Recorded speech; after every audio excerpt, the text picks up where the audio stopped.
पहली बार कोर्ट में आई घास और गधे की बात तो शिकायत पहुंची सुप्रीम कोर्ट के चीफ जस्टिस के पास। जिस जज ने नुपुर शर्मा को ज्यादा ही लताड़ा, उसके खिलाफ सुप्रीम कोर्ट में किसने डाल दी याचिका। जज साहब ने नुपुर शर्मा के बहाने मोदी शाह को लपेटा, टिप्पणी ऐसी की 4 घंटे में बवाल हो गया।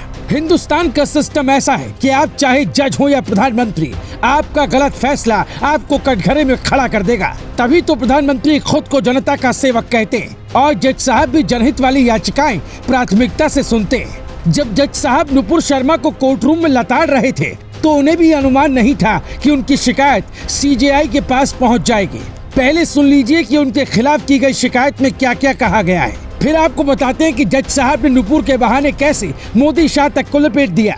सामाजिक कार्यकर्ता अजय गौतम ने सीजेआई को चिट्ठी लिखकर दोनों जजों की शिकायत की है। चिट्ठी में लिखा है जजों की टिप्पणी वापस ली जाए, वरना इससे समाज में गलत संदेश जाएगा। नुपुर शर्मा को निष्पक्ष ट्रायल का मौका मिले, जान को खतरा है इसलिए केस दिल्ली ट्रांसफर हो। जजों ने नुपुर शर्मा के वकील को बोलने का ज्यादा मौका नहीं दिया, बस फटकार लगाते चले गए।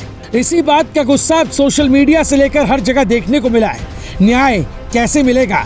दरअसल जस्टिस सूर्यकांत और जस्टिस जेबी पारदीवाला की बेंच ने साफ साफ कहा कि नुपुर शर्मा मतलब राष्ट्र की सुरक्षा के लिए खतरा, नुपुर शर्मा मतलब देश में बवाल बढ़ाने की जिम्मेदार महिला, और नुपुर शर्मा मतलब हल्की जुबान की वो लेडी जिसने देश में कई जगह बवाल फैला दिया। इसलिए उनको टीवी पर आकर माफी मांगनी चाहिए। सुनते ही नुपुर के वकील तो भड़के, लेकिन कोर्ट में कुछ नहीं कर पाए। 2 जजों की इस टिप्पणी से सोशल मीडिया में बवाल मच गया। ऐसे तो कोई भी किसी को मारेगा और कह देगा विवादित बयान वजह थी। राजस्थान जैसी बड़ी घटना को जज साहब ने जोड़कर सबसे बड़ी गलती कर दी। 4 घंटे में ही जजों का बैकग्राउंड खंगाला जाने लगा और उसके बाद जो निकलकर सामने आया उसे सुनकर आप भी कहेंगे कुछ तो बात है। आमतौर पर जज किसी विचारधारा से प्रभावित नहीं होते, उन्हें निष्पक्ष फैसला देना होता है। लेकिन कोई अगर पहले से ही मूड बनाकर बैठा हो कि हम फाइल देखेंगे ही नहीं, सीधा अपना फरमान सुनाएंगे, तो फिर आप क्या करेंगे?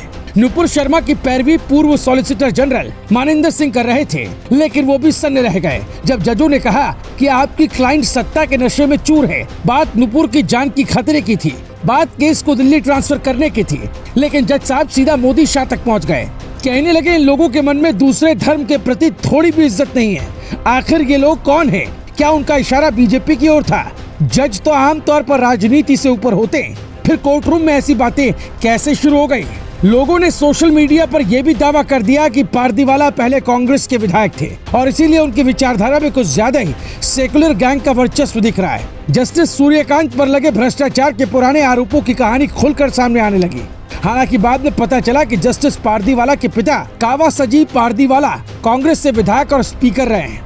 हालांकि एक जज के लिए ये मायने नहीं रखता कि आपका बैकग्राउंड क्या है, आपके घर में किस विचारधारा के लोग रहते हैं, आपकी फैमिली किस पार्टी को सपोर्ट करती है, आप खुद किस पार्टी के समर्थक हैं। बल्कि जज साहब तो लोगों के लिए भगवान है। आप सबने कोर्ट की सख्त टिप्पणियां सुनी होंगी, गुनहगारों के प्रति कोर्ट का सख्त रुख देखा होगा, लेकिन ऐसा पहली बार हुआ जब अदालत ने उस महिला को देश जलाने का जिम्मेदार ठहरा दिया, जिसे रोजाना सैकड़ों धमकियां मिल रही हैं। कभी कभी कानून की किताबों से हटकर हालात को देखकर भी जज फैसला सुनाते हैं, जिसकी सब तारीफ करते हैं, लेकिन इस बार कहानी ही पलट गई। Bureau report, global Bharat TV.